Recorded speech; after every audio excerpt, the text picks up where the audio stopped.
السلام علیکم ورحمۃ اللہ وبرکاتہ۔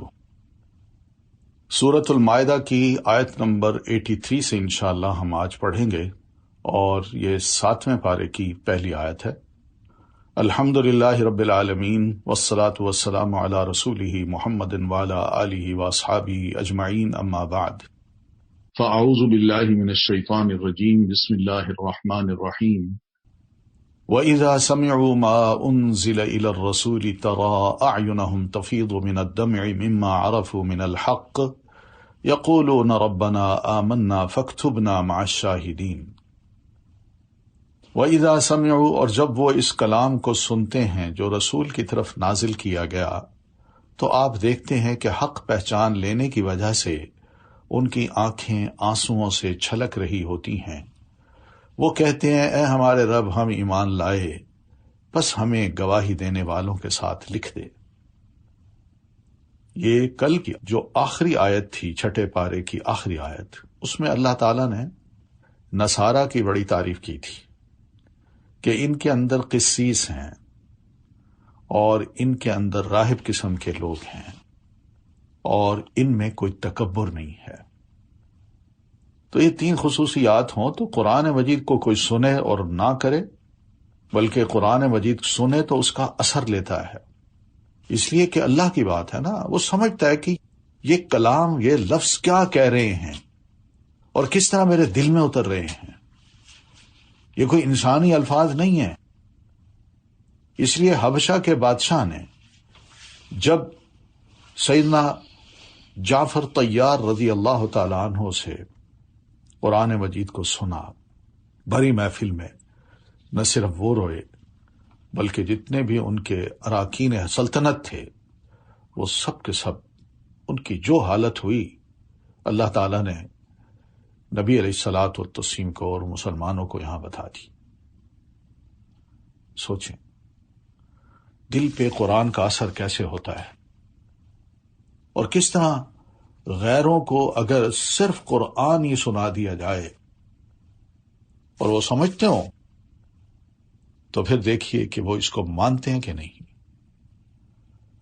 تو پھر یہ بات بھی ہے کہ یہ لوگ وہ تھے جن کے پاس انجیل کا علم تھا، تورات کا علم تھا، اور جب قرآن کا علم ان کے پاس آیا تو یہ نورن علی نور ہو گیا۔ تو یہ احوال جو ہے نا، یہ حالات ان کے ہوتے ہیں کہ جب وہ قرآن کو سنتے ہیں تو بس وہ روتے ہیں، بے ہوش نہیں ہوتے۔ ہاں، ان پر کوئی ایسا حال نہیں چڑھتا کہ وہ کنٹرول میں ہی نہ رہیں، کیونکہ قرآن ایسا کلام نہیں ہے کہ انسان کو بالکل ہی بے ہوش کر دے، بلکہ مما عرفوا من الحق، وہ حق کو پہچانتے ہیں۔ حق اسی طرح ہی پہچانا جاتا ہے کہ انسان ہوش میں ہو اور اس کا اثر لے۔ اور پھر یہ بات بھی ہے کہ ہم سب جانتے ہیں کہ انہوں نے سوال بھی کیے تھے نبی علیہ السلام کے بارے میں، تو وہ سوال کیے تھے، وہ چلائے نہیں تھے، جی وہ چلائے نہیں تھے، بڑے متاثر ہوئے تھے۔ تن کا زمین سے اٹھا کے کہا کہ جعفر، جو تم کہہ رہے ہو، میں قسم اٹھا کے کہتا ہوں کہ جو بائبل میں ہے اور جو قرآن میں یا محمد صلی اللہ علیہ وسلم میں ہے، اس میں اس معمولی سے تنکے کے برابر بھی فرق نہیں ہے۔ انہیں دکھ ہوتا ہے، غم ہوتا ہے کہ پچھلی زندگی کیسے گزری، کہ ہم کیا تھے، کیوں اتنا محروم رہے ہدایت سے۔ تو ان کے آنکھوں میں آنسو اس وجہ سے بھی بہتے ہیں کہ ان کو غم ہوتا ہے، لیکن اس پر مر مٹ نہیں جاتے وہ۔ بس یہ دیکھیے قرآن مجید کا یہ تاثر ہوتا ہے، یہی اثر ہوتا ہے جو دلوں پر ڈالتا ہے۔ اللہ نزل احسن الحدیث کتابا متشابہا، اللہ نے سب سے اچھی بات نازل فرمائی، یعنی قرآن مجید یہ ایسی کتاب ہے جو آپس میں ملتی جلتی ہے، اس کی آیات جو بار بار دہرائی جانے والی ہیں، اس سے ان لوگوں کی کھالوں کے رونگٹے کھڑے ہو جاتے ہیں جو اپنے رب سے ڈرتے ہیں، پھر ان کی کھالیں اور ان کے دل اللہ کے ذکر کی طرف نرم ہو جاتے ہیں۔ یہ اللہ کے ڈر سے رونے والی جو آنکھ ہے اس کی بڑی فضیلت ہے۔ یہ نرم دل انسان تھے، قرآن مجید سنا ہے اس کا اثر لیا ہے کہ اللہ کیا کہہ رہا ہے. یہ اصل چیز ہے بھائی. سمجھ ہو تو پھر دل ڈرتا ہے، سمجھ ہو تو پھر آنکھیں روتی ہیں. تو ایسی آنکھ جو قرآن مجید کو سن کے سمجھ کے جو روتی ہے، نبی علیہ الصلوۃ والتسلیم فرماتے ہیں ثلاثۃ لا ترى اعینہم النار یوم القیامہ، 3 افراد کی آنکھیں قیامت کے دن آگ کو نہیں دیکھیں گی. ایک آنکھ وہ ہے عین بکت من خشیت اللہ، ایک وہ آنکھ ہے جو اللہ کے ڈر سے رو پڑی. اور پھر دیکھیے کیا کہتے ہیں فاکتبنا مع الشاہدین، مولا ہمیں بھی گواہی دینے والوں میں سے لکھ دے. یہ علم والی گواہی ہے، اور یہ امت بھی گواہی والی امت ہے. انہیں پتہ چلا، وہ کہتے ہیں ہم گواہی دیتے ہیں، ہم مسلمان ہیں. اور یہ بھی پتہ چلا کہ اس امت نے بھی گواہی دینی ہے ہماری. تو فاکتبنا مع الشاہدین، یہ کتنا بڑا مقام ہے جو اس آیت کو سننے کے بعد ان کو مسلمانوں کا بھی پتہ چلا کہ مسلمانوں کا مقام کیا ہے، اور رسول کا بھی پتہ چلا، اور قرآن مجید کا بھی پتہ چلا. بھائی اسی لیے تو اللہ تعالیٰ نے ہمیں بہترین امت بنایا ہے کہ ہم لوگوں پر شاہد بن جائیں، شہادت دینے والے بنیں، اپنے عمل سے، اپنی گفتگو سے سچ کہیں. یہی جعفر طیار نے طے کر لیا تھا کہ کچھ بھی ہو میں نے سورہ مریم کی آیات ان پر تلاوت کرنی ہے، اور ان کو بتانا ہے کہ حضرت عیسیٰ اور جناب سیدہ مریم کے بارے میں ہمارے نظریات اور عقائد کیا ہیں. اس میں نہ خوف کرنا ہے، نہ کوئی اور بات کرنی ہے، صرف اللہ کا کلام سنا دینا ہے، اور پھر دیکھیں گے کہ اللہ تعالیٰ کیا اثر کرتا ہے. تو یہ ہوتی ہے شہادت. وَمَا لَنَا لَا نُؤْمِنُ بِاللَّهِ، وہ کہتے ہیں ہمیں کیا ہے کہ ہم اللہ پر ایمان نہ لائیں، اور اس پر جو حق میں سے ہمارے پاس آ گیا، اور ہم امید رکھتے ہیں کہ ہمارا رب ہمیں جنت میں صالح لوگوں کے ساتھ داخل کرے گا. یہ حق کو پہچاننا، پھر اس کے لیے یہ کہنا کہ ہم کیوں نہ مومن ہوں، بلکہ مومن ضرور ہوں گے. حق کو قبول کرنا ہے.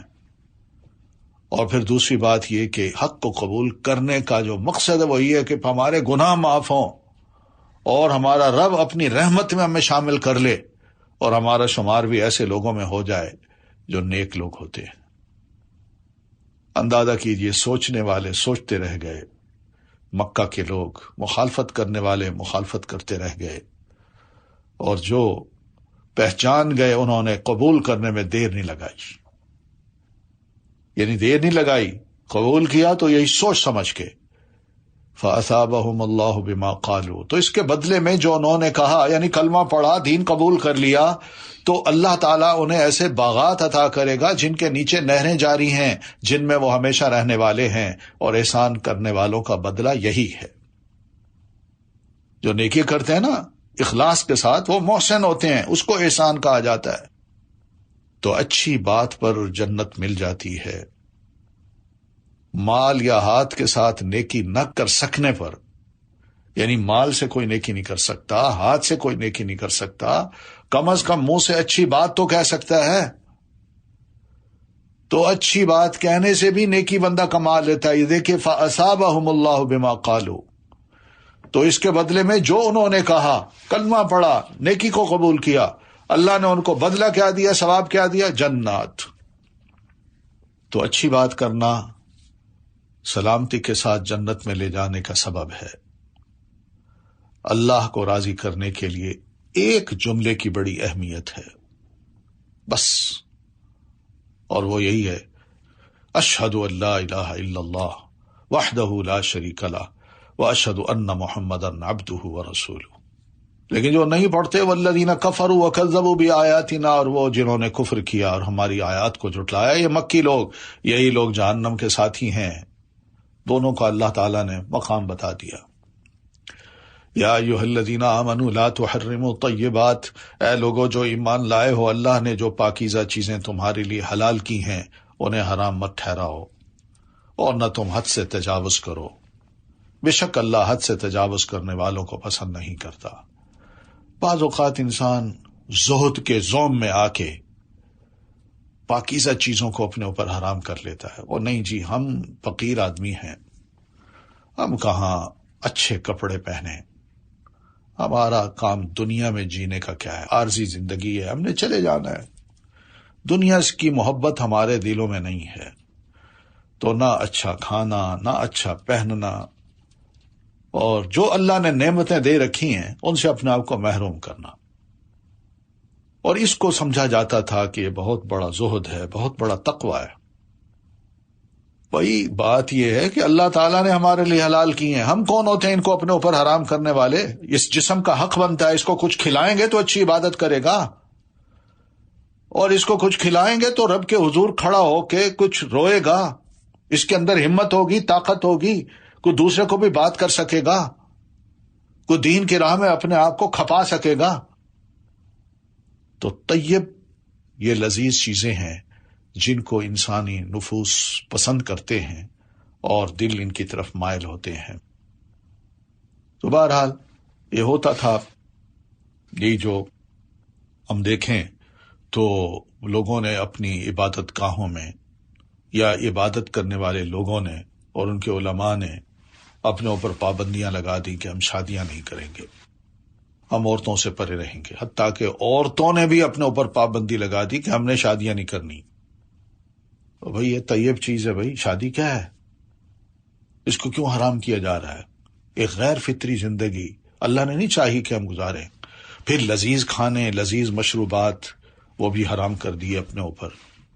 اور پھر تیسری بات یہ کہ اپنے آپ کو صرف عبادت خانوں کی تہوں میں، یعنی عبادت خانوں کی بیسمنٹ میں اپنے آپ کو قید کر لیا، ہم نے باہر نہیں نکلنا۔ یا پھر کسی ایسے علاقے میں چلے گئے جہاں کوئی پہاڑ ہو، غار ہو، جنگل ہو، اکیلا، یعنی بالکل سنسان علاقہ ہو، تو وہیں جا کے جینا ہے بس۔ اور بھئی اس سے کیا ہوتا ہے؟ وقتی طور پر انسان کی یہ میڈیٹیشن تو ہوتی ہے، مگر اس سے کیا اللہ مل جاتا ہے؟ اس کی تعلیمات کے بغیر کیا واقعی یہ سارے کام حوصلہ دلاتے ہیں، یقین دلاتے ہیں کہ ہم جو کر رہے ہیں بالکل درست ہیں؟ کیا اس کرنے کو دنیا پسند کرتی ہے؟ دین اتنا مشکل بن جائے کہ لوگ کہیں کہ یہ کیا ہے بھائی؟ اگر اس طرح بھوکوں مرنا تھا تو اللہ نے ہمیں دنیا میں کیوں بھیجا؟ یہ ساری چیزیں ارد گرد کی کیوں بنائیں؟ تو حلال اور حرام کے فیصلے یہ انسانوں کے نہیں ہیں، یہ اللہ تعالیٰ کے ہیں۔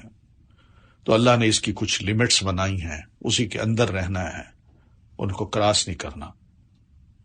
تو شریعت نے جن چیزوں کو حلال کیا ہے ہم ان کو اپنے آپ سے روک نہیں سکتے، یہ شریعت سازی ہوگی اور اس کی اجازت قطعاً نہیں ہے۔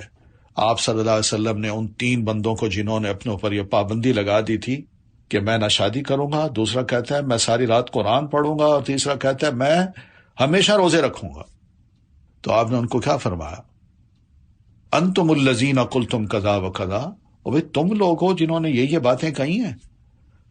کہنے لگے جی ہاں۔ آپ نے فرمایا اما، غور سے میری بات سنو، واللہ انی لاخشاکم للہ واتقاکم لہ، میں اللہ کی قسم کھا کے کہتا ہوں کہ میں اللہ کا خوف تم سے زیادہ اپنے دل میں رکھتا ہوں، اور دوسری بات یہ کہ تقوی اللہ تعالیٰ کا میرے اندر تمہاری نسبت زیادہ ہے۔ تم مجھ سے زیادہ نیک بننے کی کوشش نہ کرو، اپنی اوپر ایسی خشیت طاری نہ کرو جس کو میں نے نہیں پسند کیا، وہ تقوی اختیار مت کرو جس کو میں نے پسند نہیں کیا۔ سنو، لاکنی اصوم و افطر و اصلی، میں اللہ کا رسول ہوتے ہوئے روزے رکھتا بھی ہوں، روزہ چھوڑتا بھی ہوں، اور رات کو نماز بھی پڑھتا ہوں، وارقد، اور میں رات کو سوتا بھی ہوں، واتزوج النساء، اور میں نے شادی بھی کی ہوئی ہے۔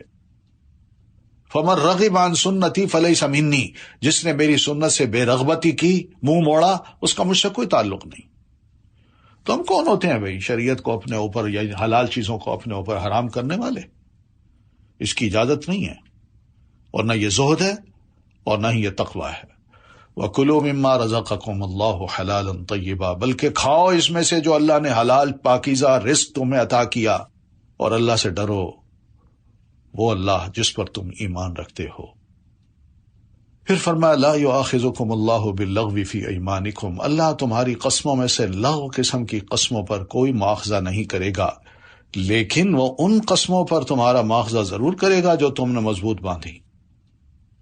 لغو قسمیں ایسے تکیہ کلام انسان کا بن جاتا ہے، بات کرتے ہیں اللہ کی قسم، اللہ کی قسم، اللہ کی قسم، واللہ باللہ اللہ، تو یہ لغو قسم کی، یعنی مقصد اس کے دل کے اندر سے وہ قسمیں نہیں ہوتی، بس تکیہ کلام ہوتا ہے، گفتگو میں بار بار یہ زبان پہ آ جاتی ہے۔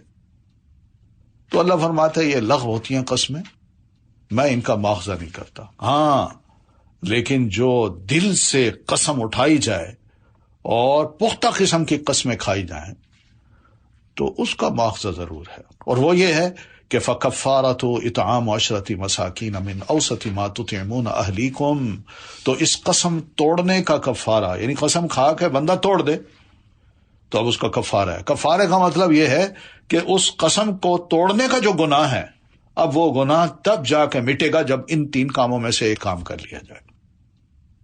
وہ یہ ہے کہ 10 مسکینوں کو اوسط درجے کا کھانا کھلانا ہے، اور وہ کھانا جو تم اپنے گھر والوں کو کھلاتے ہو۔ یعنی کبھی کبھی انسان کو اچھا کھانا بنا لیتا ہے، لیکن عام جو روٹین ہے گھر کے اندر کھانا بننے کی، یہ اس کی بات ہے۔ یا انہیں کپڑے پہنانا ہے، یا ایک گردن کا آزاد کرنا ہے۔ تو جو کوئی ان تینوں میں سے کوئی بھی نہ پائے تو پھر 3 دن کے روزے رکھنا ہے، ٹھیک ہے۔ ذالک کفارۃ ایمانکم، یہ تمہاری قسموں کا کفارہ ہے۔ جب تم قسم کھاؤ تو مسلمانوں اپنی قسموں کی حفاظت کیا کرو، توڑ نہ دیا کرو، پھر پورا کیا کرو اس کو۔ یہ اچھی بات نہیں ہے کہ قسم کھا کے بندہ توڑ دے، یعنی بندہ کیا سمجھا جائے گا کہ یہ وہ بندہ ہے جو جذباتی ہو کے قسمیں اٹھا لیتا ہے اور بعد میں پچھتاتا ہے۔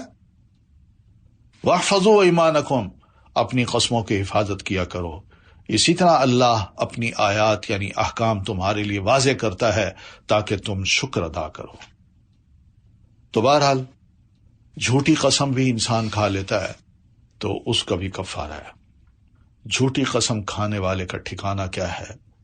آپ یہی فرماتے ہیں من حلف علی یمین مسبورۃ کاذبا متعمدا فلیتبوأ بوجہہ مقعدہ من النار، جس نے جان بوجھ کر بڑی تاکید کے ساتھ جھوٹی قسم اٹھائی، عدالت میں کھڑے ہو کے ججز کے سامنے دوسرے کو زج کرنے کے لیے، دوسرے کو اندر ڈلوانے کے لیے، دوسرے کو پھانسی پہ لٹکوانے کے لیے، یا خدا نخواستہ دوسرے کا مال ہڑپ کرنے کے لیے، تو آپ فرماتے ہیں جانتے بوجھتے کوئی شخص بڑی سختی کے ساتھ تاکید کے ساتھ جھوٹی قسم اٹھائے تو وہ اپنے چہرے کا ٹھکانہ جہنم میں بنا لے۔ تو یہ جھوٹی قسم پر اللہ کا عذاب ہے۔ یا ایھا الذین آمنوا، اے لوگو جو ایمان لائے ہو، انما الخمر والمیسر والانصاب والازلام، بے شک شراب، جوا، بت اور فال نکالنے کے تیر سب ناپاک ہیں۔ رجسن، ایک بات، من عمل الشیطان، شیطانی عمل ہیں، فاجتنبوہ، پس تم اس سے بچو، لعلکم تفلحون، تاکہ تم فلاح پاؤ۔ یہ آیت ہے جو شراب کی حرمت کی قطعی دلیل ہے۔ آپ فرماتے ہیں اللہ تعالیٰ نے شراب کو حرام کر دیا ہے، تو جس شخص کو یہ آیت پہنچ جائے، یہ آیت سورہ مائدہ کی آیت نمبر 90، اور اس کے پاس شراب میں سے کچھ موجود ہو، تو آپ فرماتے ہیں نہ وہ پیے اور نہ اس کو فروخت کرے، بس یہ حرام ہے۔ حتیٰ کہ آپ نے اس کا سرکہ بنانا بھی حرام کر دیا۔ نشے کی تھوڑی سی مقدار بھی حرام ہے ہمارے دین میں۔ آپ فرماتے ہیں ما اسکر کثیر فقلیل حرام، جس چیز کی بڑی مقدار نشہ آور ہو اس کی تھوڑی سی مقدار بھی مسلمان کے لیے حرام ہے۔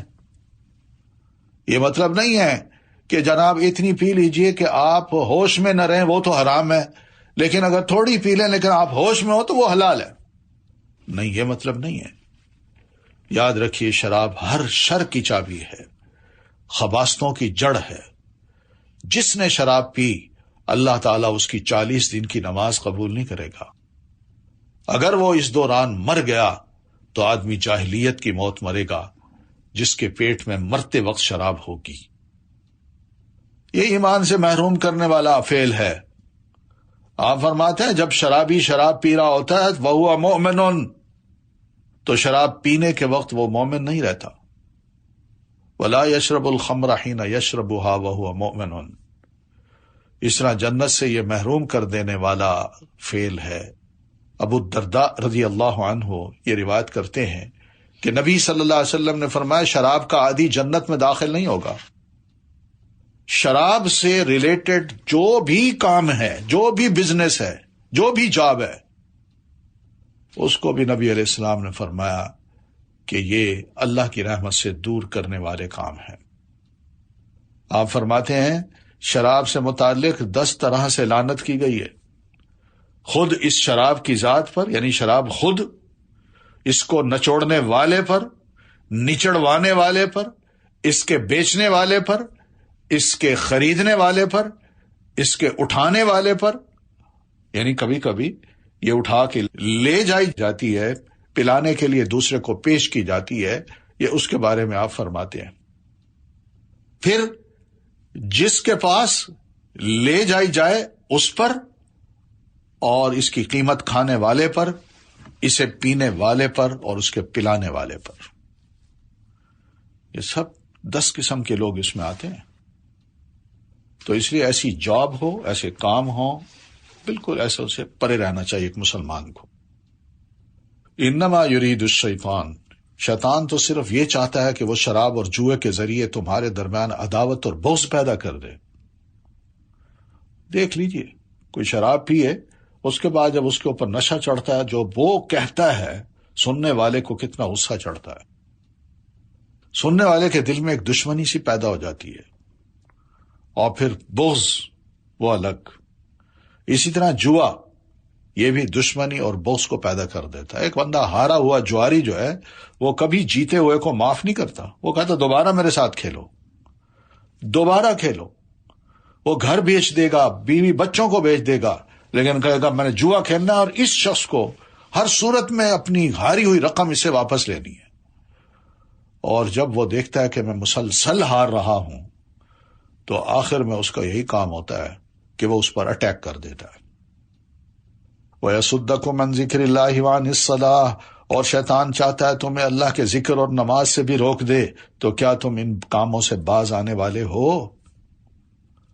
یہ سب باتیں کرنے کے بعد جب مسلمانوں نے آیت سنی تو سیدنا عمر رضی اللہ تعالی عنہ سب کے سامنے اللہ کے حضور گڑ گڑاتے ہوئے کہتے ہیں انتہینا انتہینا انتہینا، ہمارے مولا ہم باز آئے، ہم باز آئے، ہم باز آئے۔ سب مشن اسی کو کہتے ہیں، وَأَطِيعُوا اللَّهَ وَأَطِيعُوا الرَّسُولَ، اللہ کی اطاعت کرو اور رسول کی اطاعت کرو اور محتاط رہو۔ پھر اگر تم نے منہ موڑ لیا تو جان لو کہ بے شک ہمارے رسول کے ذمہ واضح طور پر پیغام پہنچا دینا ہے۔ یہ اطاعت میں احتیاط کیا ہے؟ یہی ہے کہ کہیں رسول کی نافرمانی نہ ہو پائے۔ دھیان کرنا، جو ہی نافرمانی ہوئی کوئی گناہ کا کام ہوگا جس میں تم پڑ جاؤ گے، بس اسی وجہ سے کہا وَاحْذَرُوا۔ پھر بھی اگر تم اپنے محتاط نہ رہو تو تمہاری مرضی، ہمارے رسول کا کام تو تم تک پہنچا دینا ہے، وہ پہنچا چکا، کل کو آپ نے ہمارے پاس آنا ہے، ہم نے خود پھر آپ سے پوچھنا ہے۔ لَيْسَ عَلَى الَّذِينَ آمَنُوا وَعَمِلُوا الصَّالِحَاتِ، وہ لوگ جو ایمان لائے اور انہوں نے نیک عمل کیے، ان پر کوئی گناہ نہیں اس بارے میں جو وہ کھا چکے، یعنی حرام کھایا یا پھر کوئی اس طرح شراب پی، سور کھایا، کوئی اور چیزیں، سود کھایا۔ تو بہرحال اگر وہ ایمان لے آتے ہیں اور نیک عمل کرتے ہیں تو اللہ پچھلے سارے گناہ معاف کر دیتا ہے۔ وجہ یہ انہوں نے تقوی اختیار کیا، رب کا خوف دل میں آ گیا کہ اب گناہوں سے بچنا ہے، اور وہ ایمان لائے اور انہوں نے نیک عمل کیے، پھر انہوں نے تقوی اختیار کیا۔ مزید عمل کرتا ہے نا انسان، نیک عمل کرتا ہے تو جتنا نیک عمل کرے گا اتنا ہی اس کا ایمان بھی بڑھتا جائے گا، اتنا ہی اس کا تقوی بڑھے گا۔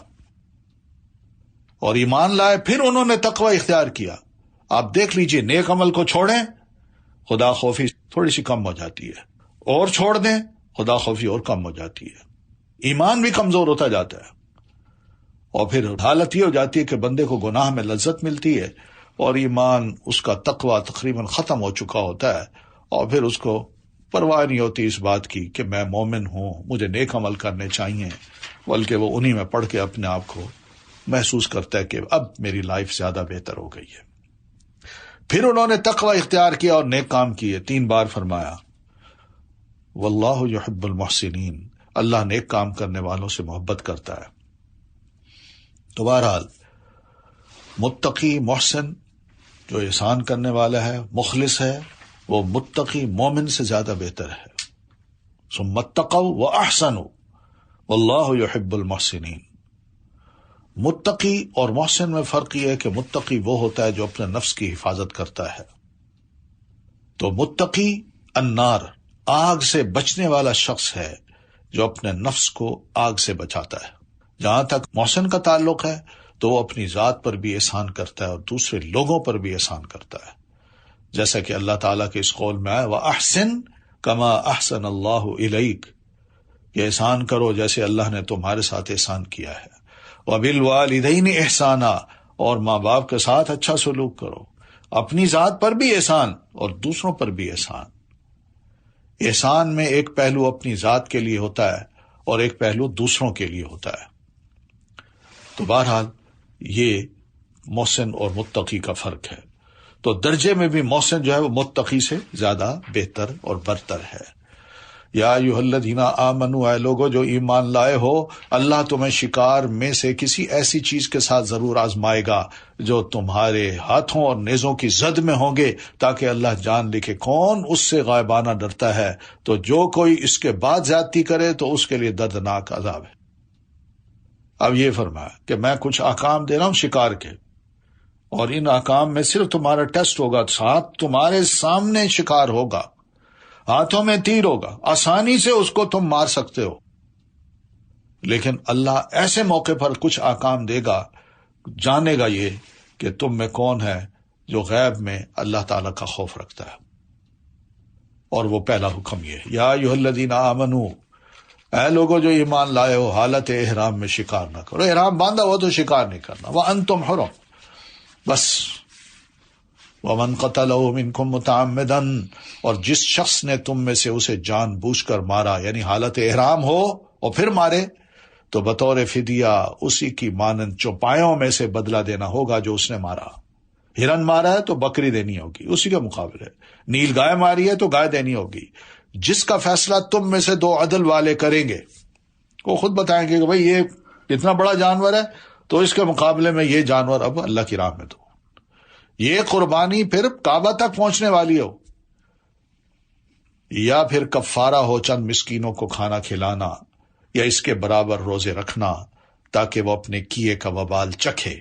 یعنی ہم نے منع کیا تھا حالت احرام میں کوئی شکار نہیں کرنا، اس نے کیا ہے تو اب اس کی یہی مداوع ہے کہ وہ کچھ نہ کچھ یہ کاموں میں سے اپنی حیثیت کے مطابق کر ڈالے۔ اللہ نے اس سے درگزر کیا جو ہو چکا، بس یہ کر دے، پچھلا جو ہو گیا اللہ معاف کر دے گا، لیکن جو کوئی پھر وہی کام کرے احرام کے بعد تو اللہ اس سے انتقام لے گا، اور اللہ بہت زبردست ہے انتقام لینے والا۔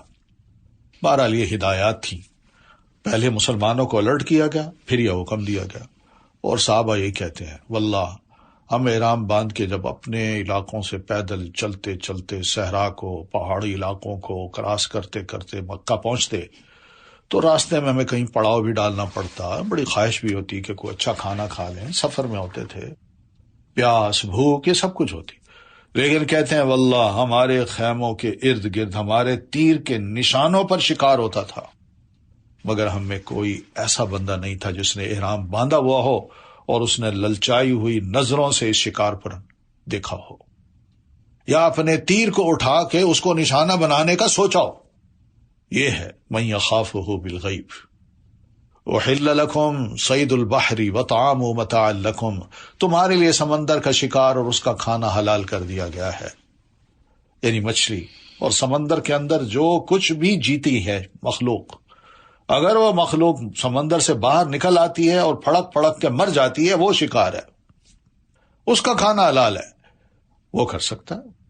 یعنی انسان جدہ جا رہا ہے لیکن شپ پہ جا رہا ہے، راستے میں یہ موقع مل رہا ہے کہ مچھلی پکڑ پکڑ کے حاجی لوگ جو ہے نا عمرہ بے شک کر رہے ہیں، عمرہ کرنے کے لیے جا رہے ہیں، احرام باندھا ہوا ہے تو وہ پکڑ لیں، پکڑ کے اس کو پکائیں کھائیں، جو تمہارے لیے اور مسافروں کے لیے فائدہ مند ہے، لیکن جب تک تم احرام میں ہو خشکی کا شکار تم پر حرام کر دیا گیا ہے، سمندر کا حلال ہے۔ اور اللہ سے ڈرو وہ جس کی طرف تم اکٹھے کیے جاؤ گے، جعل اللہ الکعبۃ البیت الحرام، اللہ نے کعبہ کو حرمت والا گھر بنایا ہے۔ اب جب آنا ہے احرام کے لیے خانہ کعبہ تو اس کی بھی عظمت کو اور تعظیم کو ملحوظ رکھنا، عظمت کو سمجھو، تعظیم کو ملحوظ رکھنا۔ یہ حرمت والا گھر ہے، کیا مطلب؟ یہاں کوئی اللہ کی نافرمانی کا کام نہ ہو، بس اگر کوئی کرے گا تو یہ حرام ہے۔ ایک تو یہ ہے، اس کی عزت کرنی ہے، احترام کرنا ہے۔ قیام للناس، جو لوگوں کے لیے قیام کا ذریعہ ہے، لوگ آ رہے ہیں، چل رہے ہیں اپنے اپنے علاقوں سے، کماتے ہیں، بچاتے ہیں، پھر ٹریولنگ کرتے ہیں، ٹکٹیں خریدتے ہیں۔ کتنے لوگ ہیں جو وہاں پہنچتے ہیں، وہاں پر ان کے کئی کاروبار ہیں، آنا جانا کئی ہزاروں لاکھوں لوگوں کا اس میں یعنی جینے کا سامان ہے، انکم کا ایک سورس ہے۔ والشہر الحرام، اور ماہ حرام کو، اور قربانی کے جانوروں کو، اور پٹے والے جانوروں کو، یہ اس لیے کہ تم جان لو کہ بے شک اللہ جانتا ہے جو کچھ آسمانوں میں ہے اور جو زمین میں ہے، اور بے شک اللہ ہر چیز کو خوب جاننے والا ہے۔ بس ان تمام کی حرمت کرنی ہے، قربانی کے جانور کو بھی اور پٹے والے جانور۔ یہ علامت ہوتی ہے کہ بھئی ہم یہ جا رہے ہیں خانہ کعبہ اور وہاں جا کے اس کو قربان کرنا ہے، ہم حاجی ہیں، ہم عمرہ کرنے والے ہیں۔ اعلموا ان اللہ شدید العقاب، جان لو بے شک اللہ سخت سزا والا ہے، اور بے شک اللہ بہت بخشنے والا، نہایت رحم کرنے والا بھی ہے۔ اب یہاں پر سمجھ آ گئی کہ اللہ تعالیٰ نے نافرمانی پر اپنی سخت سزا کی بات کی ہے، اور جو معافیاں مانگتا ہے، توبہ کرتا ہے، عہد کرتا ہے میں آئندہ نافرمانی نہیں کروں گا، تو اس کے لیے اللہ تعالیٰ پھر غفور الرحیم بھی ہے۔ رحمت یاد رکھیے گا یہ اللہ کی صفت ہے، اور عذاب یہ اس کا فعل ہے۔ سزا یا جزا میں اللہ کی رحمت کا غلبہ ہوتا ہے۔ ان رحمتی وسعت کل شیء،